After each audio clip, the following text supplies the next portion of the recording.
할렐루야.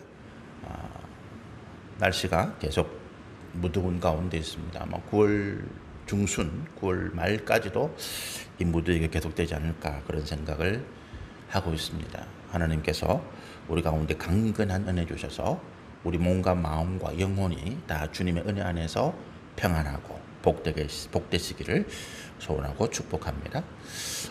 우리 요한계시록 22장이 이제 요한계시록 마지막 말씀인데, 우리 지난주에 요한계시록 22장 1절에서 5절까지의 말씀, 거룩한 성 새 예루살렘 안에 있는 가장 핵심, 하나님께서 도대체 이 거룩한 성 새 예루살렘이라고 하는 우리가 천국에 들어가서 살아갈 곳에 무엇을 예비하고 준비하셨는가라고 하는 것들을 말씀을 나누셨습니다.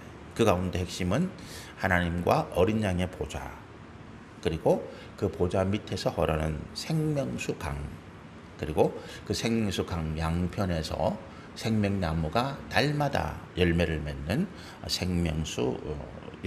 생명의 열매, 그리고 만국을 고치는 나무잎. 그러니까 하나님께서 우리를 위하여 준비하신 것은 영생과 또 상급과 영광이다라고 하는 것을 우리 말씀을 통해서 함께 나누셨습니다. 이제 6절부터 우리 22절, 21절이죠. 요한계시록 마지막 말씀이 22장 21절인데, 이 말씀을 이제 제가 이번 주 또 그리고 다음 주까지 말씀을 함께 나누시면서 하나님께서 이 계시록의 말씀을 주신 이유, 이게 이제 요한계시록의 결론이죠. 22장 5절까지의 말씀이 우리 요한계시록의 본론이라고 이야기한다면, 이제 요한계시록 22장 6절부터 21절의 말씀은 본론입니다. 도대체 하나님께서 또 예수님께서 왜 이와 같이 마지막 때에 일어날 일들을 우리에게, 교회에게 주셨는가라고 하는 것입니다. 모든 일은 목적이 있어요. 그죠? 우리가 어떤 일을 하든지 목적 없이 하지는 않습니다. 어린아이가, 갓난아이가 태어나서 우는 것도 그냥 우는 게 아니죠. 그 아이는 무언가 목적이 있습니다. 말을 못하기 때문에 자기의 상태를 부모에게 또 돌보는 양육자에게 표현하지 못하기 때문에 울음으로 자기의 어떤 문제, 배고픔이나 아니면 뭐 자기 몸의 이상이나 이런 것들을 이제 전달하는 거죠. 모든 행동, 모든 일에는 목적하는 바가 있습니다. 하나님께서 계획하시고 하나님께서 말씀하신 모든 일에도 목적하심이 있습니다. 특히 요한계시록처럼 우리가 모든 상징과 비유, 은유, 그것도 우리가 잘 이해하지 못하는, 또 미래에 일어날 일들을 이와 같이 말씀하실 때는 그냥 우리에게 흥미 위주로, 아니면 우리가 뭔가 이런 것들에 대해서 환상이나 신비를 연구하고 그래서 그것들이 뭔가 지식적으로 탐구하기 위해서 주신 것은 아니에요. 하나님께서 이 말씀을 주신 목적이 이제 6절부터 21절까지 기록이 되어 있습니다. 6절의 말씀을 보면, 또 그가 내게 말하기를 이 말은 신실하고 참되다라고 이야기합니다. 이 말이 뭡니까? 지금 사도 요한에게 기록하라고 하신 이 요한계시록의 말씀 전체를 이야기하는 거죠. 좀 더 넓게 이야기하면 구약 창세기부터 신약의 마지막 권인 요한계시록까지 하나님께서 우리 가운데 주신 모든 말씀을 이야기합니다. 성경의 모든 말씀은 하나님이 말씀하시기를 신실하고 참되다라고 두 가지 단어로 딱 이야기합니다. 하나님의 말씀은 신실하다. 신실이 뭡니까? 한문으로는 믿을 신자, 열매 실자를 썼거든요. 신, 하나님의 말씀 믿을 수 있다. 그리고 실, 반드시 열매를 맺는다. 그 결과, 그 말씀에 약속되어진 결과를 우리 가운데 가져온다. 이것을 뭐라고 말합니까? 성취라고 이야기하죠. 하나님의 말씀은 언약입니다. 그죠? 말로서 우리 가운데 약속하신 거예요. 그런데 그 말로서 약속하신 것이 반드시 우리 가운데 이루어진다라고 하는 거죠. 지금까지 성경에 기록된 하나님의 약속의 말씀 가운데서 인류의 역사에 또 우리 삶에 이루어지지 않은 것이 딱 두 가지 있습니다. 그게 뭡니까? 예수님의 재림과 함께 일어날 천년왕국, 우리 부활이죠. 그리고 또 하나는 21장부에 기록되어 있는 거룩한 성 새 예루살렘에 우리 성도들이 믿음의 백성들이 들어가서 영원한 영광과 영생과 상급을 누리는 이 일들이 아직 우리 가운데 이루어지지 않고 있습니다. 그런 하나님께서 오늘 말씀하시기를 이 말씀이 신실하다, 믿을 수 있고 또 그와 같이 반드시 이루어지는 말씀이다 라고 이야기합니다. 뭐 때문에요? 하나님의 지혜와 능력 때문에 그렇습니다. 사람의 말은 믿을 게 못 됩니다, 여러분. 대통령의 말을 우리가 신뢰할 수 있을까요? 믿어야 되겠죠. 그러나 대통령이라 하더라도 그가 전지전능한 아니니까 공약으로 우리나라를 부강하겠다, 우리 국민들이 잘 살겠다. 며칠 전 뉴스를 보니까 앞으로 뭐 이런 일을 해서 우리나라의 어떤 뭐 발전의 비전 이런 것들을 발표를 했는데 그게 될 수도 있고 안 될 수도 있어요. 더 나아질 수도 있고. 문제는 뭡니까?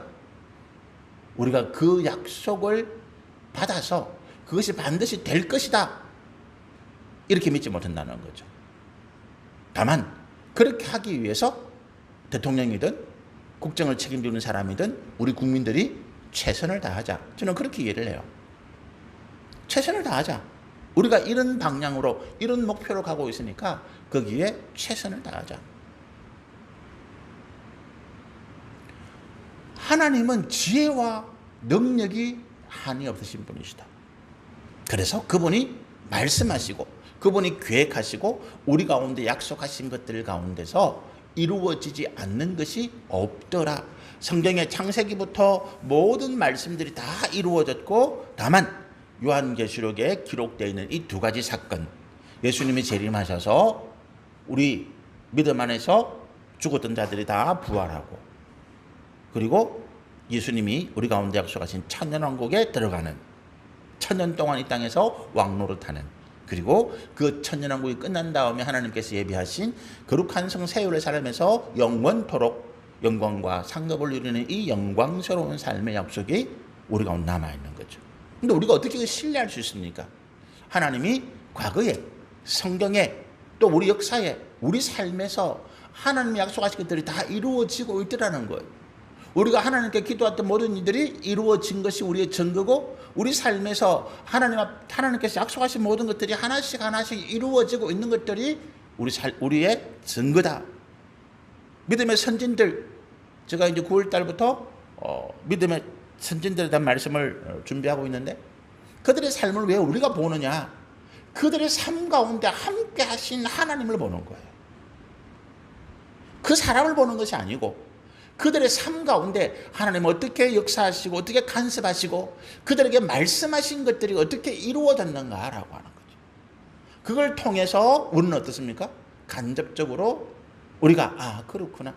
아브라함에게, 이삭에게, 야곱에게, 요셉에게 하신 약속의 말씀들이 이와 같이 성취되어졌으니까 내 삶 가운데도 약속하신 말씀들을 내가 믿을 수 있구나, 이루어질 것을 내가 확신할 수 있구나라고 하는 증거를 가진다는 거예요.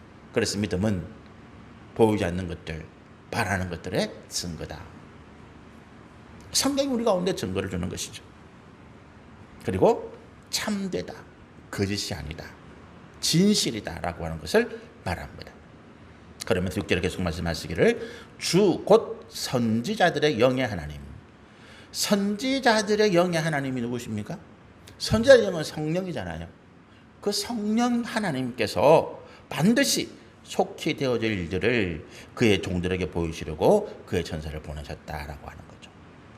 하나님의 말씀은 신실하고 참되다. 그리고 이 신실하고 참되신 말씀이 반드시가 뭡니까? 신자잖아요. 신실이죠. 반드시 그리고 속히 이루어지게 될 것이다 라고 하는 말씀들을 우리 가운데 하고 있습니다. 그러니까 이 요한계시록의 말씀을 왜 우리 가운데 주셨느냐? 앞으로 일어날 일들, 하나님께서 우리 가운데 약속하신 모든 것들이 이루어지게 될 것을 우리 가운데 미리 보여주고 계시다. 7절에 보니까 보라 내가 속히 오리니 라고 이야기합니다. 속히라고 하는 말이 6절과 7절에 두 번 거듭되고 쓰고 있어요. 왜 예수님께서 속히라는 말을 이렇게 두 번이나 거듭 말씀하실까? 이 당시 지금 우리는 굉장히 평안한 가운데서 예수님의 말씀을 듣고 믿고 있는 가운데 우리에게도 문제가 뭐냐 하면 우리가 너무 평안하다 보니까 위기가 없다 보니까 이 현실의 삶에 너무 만족하는 그래서 막 이 정도면 됐다라고 하는 생각들을 많이 가지고 있습니다. 이 정도면 됐어. 내 인생이 내가 이 정도면 족하지 뭐. 더 이상 뭐가 필요하겠어. 천국 있으면 좋고 없어도 나는 한평생 잘 살았으니까 이 정도면 만족해라고 하는 것들이 아마 우리 대한민국에 지금 신앙생활 하시는 분들 가운데 많은 분들이 그런 생각. 그래서 뭐 이단들이 천국이라는 확신 이런 거 이야기하면 잘 모르겠는데요. 잘 모르겠는 것이 아니라 안 믿어서가 아니라 나는 그 생각을 잘 안 해왔다는 거죠. 내가 죽은 다음에 천국에 가도 좋고 없어도 그만이고 왜? 나는 지금까지 육신으로 살아가면서 하나님의 말씀 은혜 가운데 잘 살았으니까 굳이 뭐 천국이라는 생각을 안 하고 살았다라고 하는 것입니다. 그러니까 확신이 없는 것이 아니라 생각을 안 해봤다라고 하는 거죠. 그런데 이단들이 그 틈을 파고드는 거예요. 아, 당신 천국에 죽어서 지금 천국에 갈 확신이 없네? 그럼 당신은 예수 잘못 믿은 거야. 이렇게 속인다는 거죠. 여러분, 내가 이단들이 길거리에서 당신 예수 믿었는데 천국 갈 확신이 있습니까? 물어볼 때 내가 천국 갈 수 있겠나? 그런 생각이 들 때 나는 왜 확신이 없는 것이 아니라 예수님을 안 믿어서가 아니라 나는 그런 생각을 지금까지 안 해왔다. 안 해본 생각이니까 긴가민가 하는 거지. 어리둥절한 거지요. 그렇게 이해를 하시면 되겠습니다. 그런데 초대교회 당시는 굉장히 긴박한 상황이잖아요. 특히 이제 우리가 예수님께서 성천하시면서 갈릴리의 제자들을 모으시잖아요. 갈릴리의 제자들을 모으시고 거기에서 이제 베드로에게 한 말씀 하시죠. 베드로가 3번씩이나 예수님을 저주했으니까. 그래서 베드로에게 일종의 이제 베드로를 다시 예수님의 12제자로 세우는 겁니다. 제자들에게 예수님이 베드로가 예수님을 3번이나 저주했다는 게 다 소문났잖아요. 그러니까 베드로가 예수님 부활했는데도 얼굴도 못 들고 찾아오지도 않는 것입니다. 부끄러워서. 그런 베드로에게 예수님께서 일종의 뭐라 그럽니까? 다시 이제 그 체면, 그 권위를 세워주는 거죠. 그래서 예수님이 묻습니다. 3번씩이나 네가 나를 사랑하느냐? 베드로가 주님 사랑합니다. 그러니까 예수님이 네가 내 양을 쳐라. 다시 예수님의 제자로서 그 권위, 그 지위를 세워주는 것입니다. 그런데 이제 베드로가 좀 우리말로 좀 뻘쭘하잖아요. 그죠? 어쨌든 자기 위신은 세워졌지만 자기가 예수님을 저주했던 그런 허물은 벗겨졌지만 좀 미안하기도 하고 계면쩍기도 하고 그래서 지나가는 말로 요한은 어떻게 될 건데요?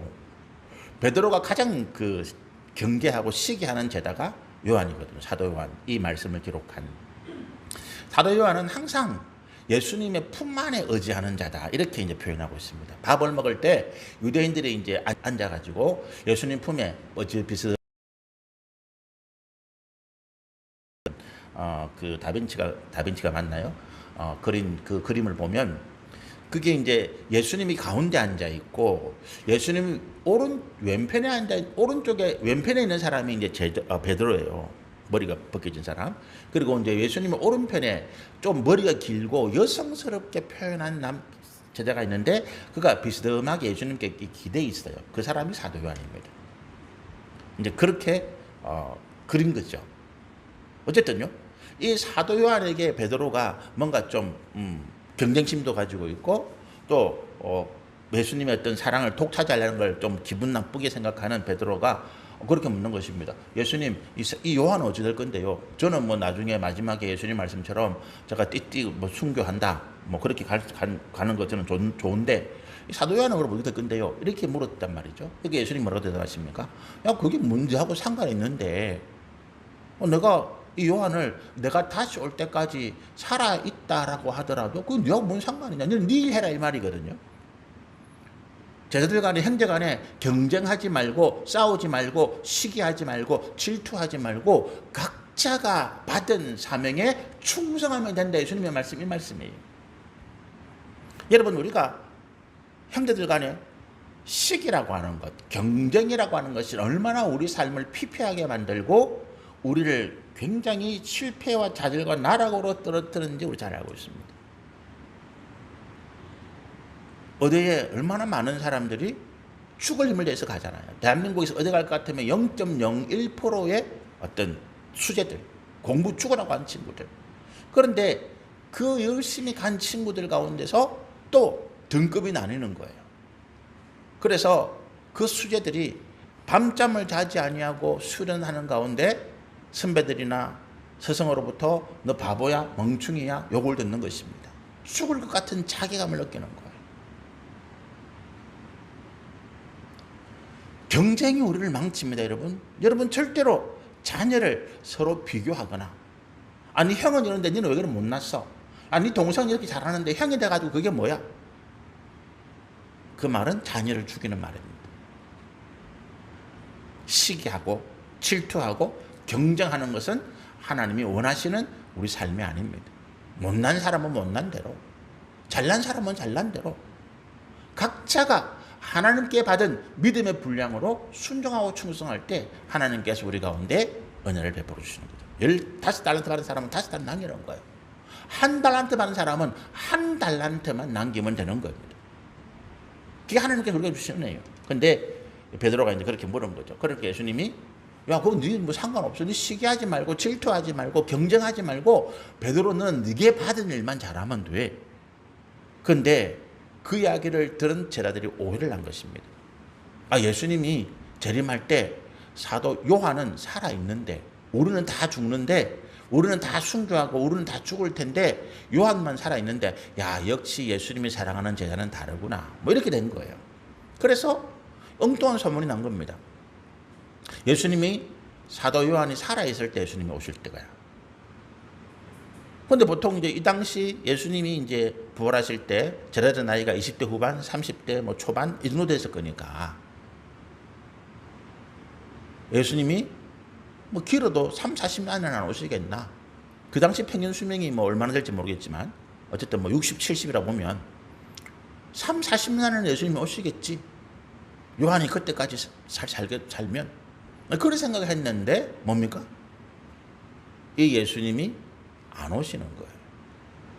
제자들이 다 순교하고 1세대가 다 순교하고 사라졌는데 안 오는 겁니다.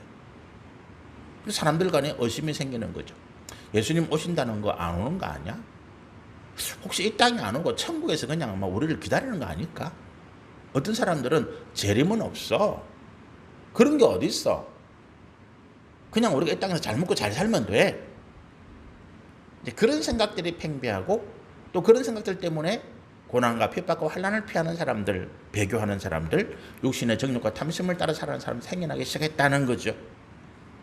그래서 우리 베드로 코스에 보면 예수님의 재림, 예수님이 다시 오시는 것은 어떤 사람들이 말하는 것은 드디어 오는 것이 아니다.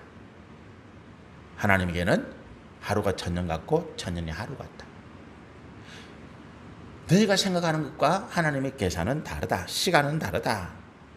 우리의 하루는 지구가 한 바퀴 도는 게 하루지만 지구가 한 바퀴를 돌기 전에 하나님의 하루는 이미 있었다. 창세기 보면 하루에 온 우주를 창조하시잖아요.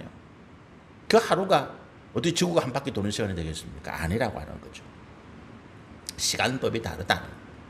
그러나 반드시 오신다. 그래서 예수님께서 5절, 6절과 7절에 내가 속히 오리라. 너희가 말하는 것처럼 내가 지체하지 아니하리라 라고 하는 말씀을 하시는 것입니다. 이 두루마리의 예언을 지키는 자는 복이 있다. 7절의 말씀입니다. 의심되고, 그죠? 의심할 수 있어요. 우리가 하나님 말씀이 과연 이럴까? 의심할 수 있습니다. 또 상황에 따라서 우리가 이 말씀 뭐 좀 제쳐놓고 내가 지금은 잠시 어떤 뭐 세상에 내가 급한 거 먼저 하고 뭐 이런 마음을 품을 수도 있습니다. 그런데 예수님은 뭐라고 말씀하십니까? 지키는 자가 복이 있다. 힘들어도 의심이 생겨도 또 뭡니까? 내가 하나님 말씀보다 더 급하고 중요한 것이 있다 할지라도 손해를 보고 재산을 잃고 내 생명을 잃는 일이 있다 할지라도 어떻게 한다고요? 지켜라 라고 하는 것입니다.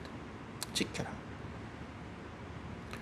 제가 예레미야 말씀 우리 이제 지난 8월 달 예레미야 말씀을 함께 묵상했잖아요. 매일 묵상하고 말씀 나누시면서 그 예레미야 말씀을 나누는 중에 하나님께 저에게 주신 강한 메시지가 뭐냐면 지켜라라고 하는 것입니다. 지켜라.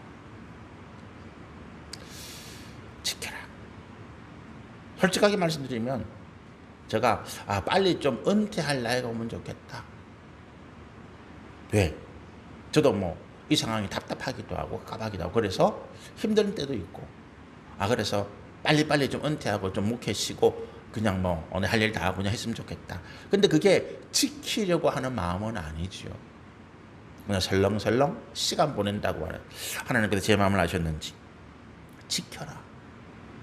최선을 다해서 충심으로 설렁설렁 그냥 시간만 보내고 그런 생각하지 말고 그때만 기다리지 말고 지켜라.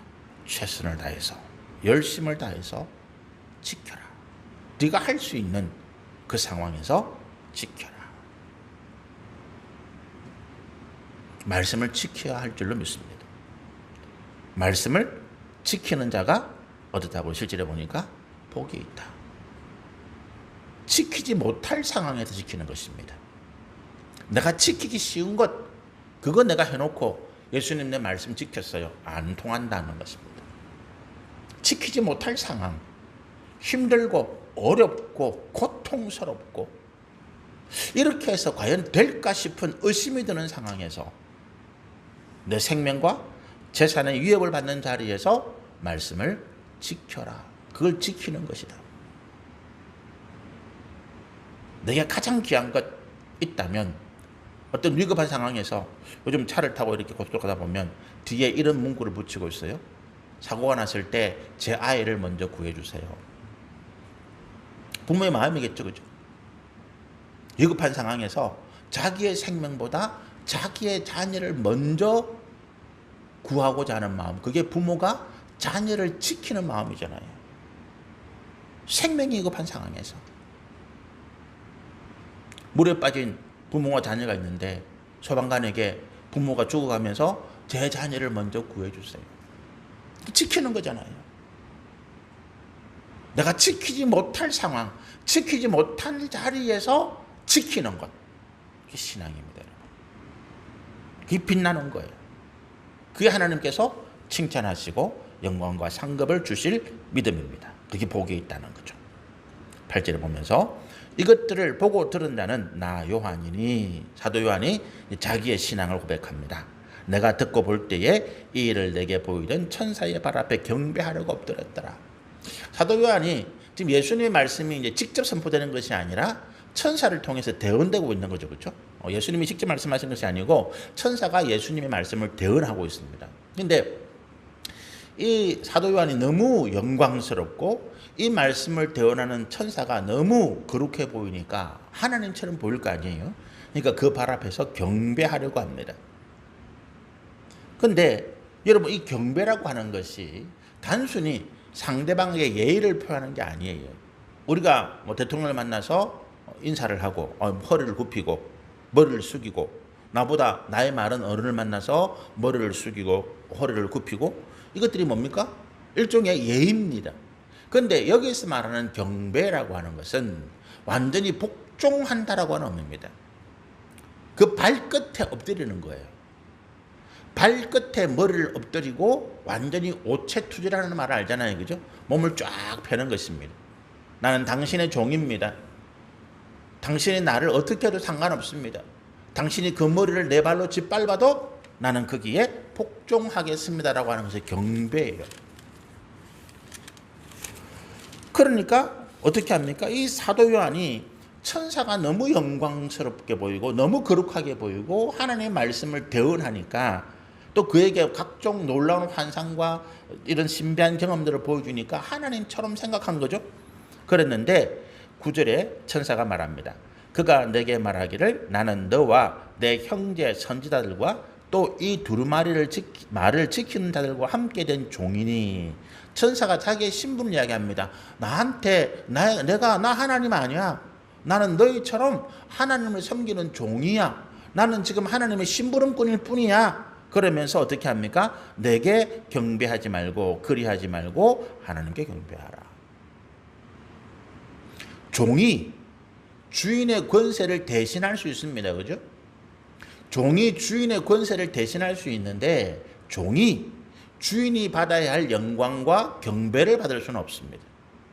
우리가 하나님 앞에 경배하지만 하나님 앞에 엎드려서 하나님의 발끝에도 못 미치지만 우리는 그래서 하나님께 복종하기를 원하고 엎드리지만 그러나 하나님이 보낸 종에게 엎드릴 수는 없습니다. 왜? 똑같은 신분이기 때문에. 내가 하나님의 종에게 엎드린다, 복종을 표시한다. 그거는 뭡니까? 하나님을 모욕되게 하는 것입니다.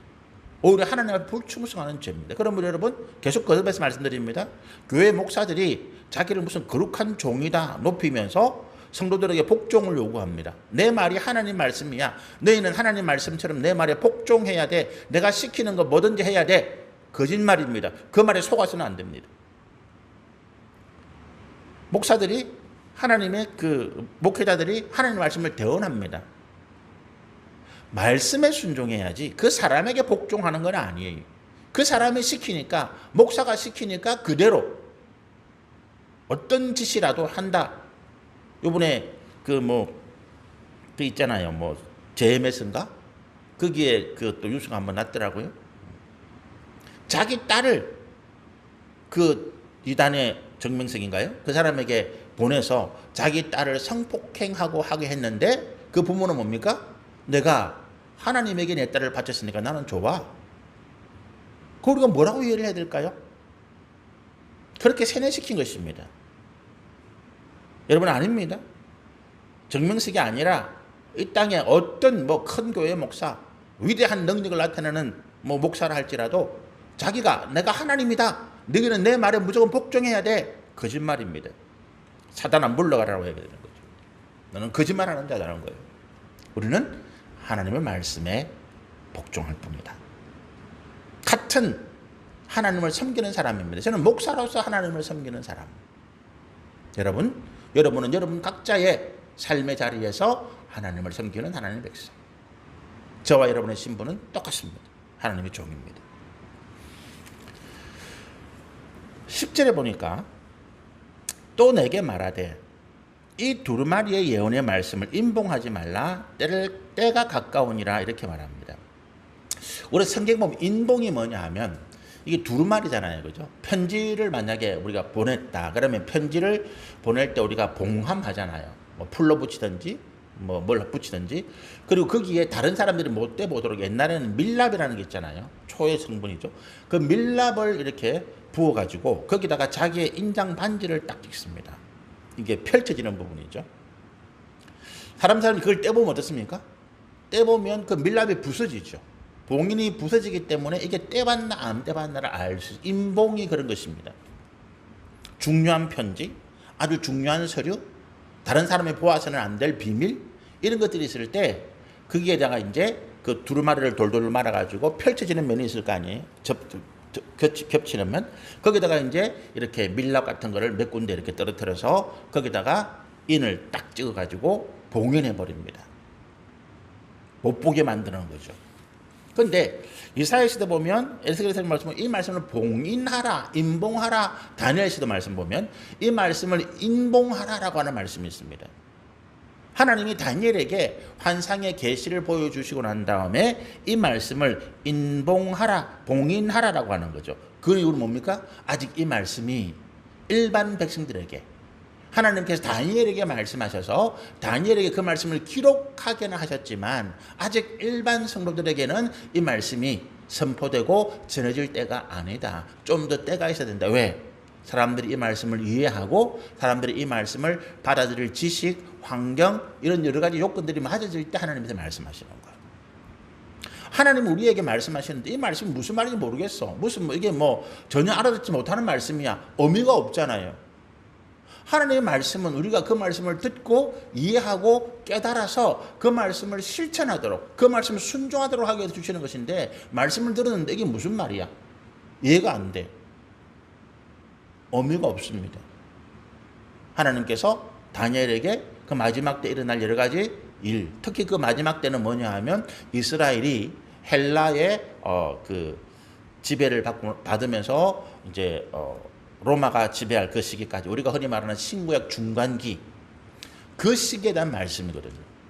근데 그 말씀을 쭉 이렇게 여러 가지 비유를 들어서 말씀을 기록했는데 아직 그 말씀을 듣고 이해할 때가 아니라고 하는 거예요. 왜? 아직 그런 나라들은 일어나지도 않았고 그런 어떤 사건들, 그런 역사적인 일들이 일어나지 않았기 때문에 거기는 아주 구체적으로 다니엘 말씀들을 우리가 지금 읽어보면 이것이 그 당시 어떤 뭐 여러 가지 역사적인 일들, 역사적인 인물들을 대한 말씀이구나 이해를 합니다. 아니라고 하는. 그래서 임봉하라는 거예요. 그런데 뭡니까? 오늘 10절의 말씀은 이 둘의 예언의 말씀을 임봉하지 말라 그러면서 때가 가깝다라고 이야기합니다. 왜요?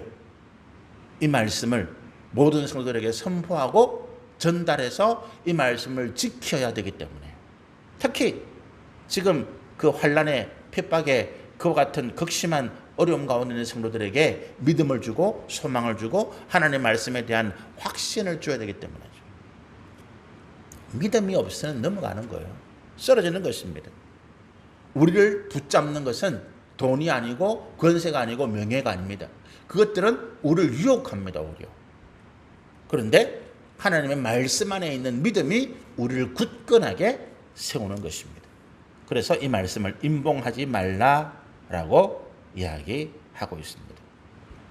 11절에 보니까 불의를 행하는 자는 그대로 불의를 행하고 더러운 자는 그대로 더럽고 어려운 자는 그대로 어를 행하고 거룩한 자는 그대로 거룩하게 하라. 이게 무슨 말입니까? 이게 물에 물 탄 것 같기도 하고 뭐 더러운 자는 그대로 더럽게 내버려도 죄를 범하는 자는 그냥 죄를 범하게 내버려도 믿음을 지키는 자들은 그래 믿음을 지키도록 내버려도 이게 무슨 말일까요? 이 말씀이 약간 반어적인 뜻을 가지고 있습니다. 그냥 내버려 두라는 거 아니고 하나님께서 지켜보겠다는 거, 임봉하지 않은 사도 요한에게 주신 이 말씀이 선포된 다음에 성도들의 반응, 세상의 반응을 하나님 보실 거 아니에요? 이 마지막 때 일어날 이 일들을 하나님께서 말씀하셨는데 그 말씀 앞에 세상이 어떻게 반응하는지, 죄인들이 어떻게 반응하는지, 환난과 핍박 가운데 있는 성도들이 어떻게 반응하는지 보겠다는 것입니다. 그들 가운데서 그래도 이 말씀이 선포됐는데 콧방귀 끼고 뭐 그런 일이 어디 있어? 뭐 그런 일이 세상이 뒤집어지는 그런 일이 어디 있어? 지금 이 하늘이 맑은데 노아 때 마찬가지 아닙니까? 노아가 120년 동안 하나님께 주신 그 기회죠. 마지막 회개하고 돌이킬 120년의 기회 동안 노아가 방주를 지으면서 뭘 했겠습니까? 방주만 지었겠어요? 주변의 사람들에게 하나님께서 나에게 이렇게 말씀하시면서 이제 120년 뒤에 비가 온대, 비가 와서 이 땅이 물로 심판한데 너희들이 회개하고 하나님 믿으라. 사람들이 웃겼을 거 아니에요? 비 같은 소리 하고 있네. 비 같은 소리 하고 있네. 야, 배를 지으려면 바닷가에서 지어야지, 강가에 지어야지, 이 높은 산에서 무슨 배를 짓고. 그때 사람들이 안 한 거예요. 그런데 이미 그때는 이미 구원의 기회가 지나간 것입니다. 이 하나님 말씀 앞에 우리가 복음을 전하고 예수를 믿기를 권할 때 사람들이 콧방귀를 낍니다. 하나님 있으면 내 손은 장할 수, 내 주먹을 믿지 뭐. 야, 내가 뭐 세상에 이런데 하나님 심판하는 거 봤어? 천벌이 내리는 거 봤어? 없어. 그렇게 반응합니다.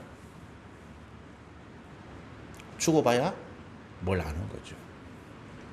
심판할 때에 그들이 부르짖고 울부짖으면서 매달려서 살려달라고 외쳐도 그때는 이미 끝인 거예요. 하나님의 우리의 반응을 보시는 것입니다. 이 말씀 앞에 방탕하고 게으르고 나태하고 세상의 정욕과 탐심을 따라가는 우리가 돌이켜서 믿음으로 우리를 세우는 모습을 볼 때 하나님 기뻐하시는 거예요. 관여 안 하십니다. 잘했다 말 안 해요. 그냥 하나님 지켜보시는 거예요. 이 말씀이 그거예요. 그냥 지켜볼게. 너희들이 어떻게 하는지. 여러분, 저도 참 열심으로 목회를 했는데 늘 제가 헷갈렸던 부분이 뭐냐면 하나님이 여기에 가는 게 맞습니까? 라고 하는 거예요. 열심히 했는데 부흥이 안 되고 열심히 했는데 교회가 흩어지고 사람들이 흩어지고 나뉘고 그럴 때마다 제 가운데 뭐 문제가 생기는가 하면 하나님 제가 하는 이게 맞습니까? 하는 사람들은 열심히 믿음으로 하면 부흥되고 잘되고 한다는데 나는 아닌데 그렇게 게을렀던 적은 없는 것 같은데 열심히 하려고 했는데 왜 안 되는 하나님 이게 아닙니까? 이게 항상 제 마음 가운데 부담이었다고요. 그래서 한 번이라도 하나님 꿈에라 나타나셔서 정재원 목사 잘하고 있어. 괜찮아. 이렇게 말씀하시면 참 힘이 날 텐데 그런 말씀도 그런 꿈도 안 꾸어지고 힘들고 어려울 때마다 제가 직장 다니는 꿈 꾼다 그랬잖아요. 월급 따박따박 받을 때가 좋았는데 왜 그럴까요? 지켜보고 계시더라. 지켜보고 계시더라. 그런데 제가 말씀을 통해서 제가 목회를 하면서 이 길이 하나님께서 내게 주신 길이구나.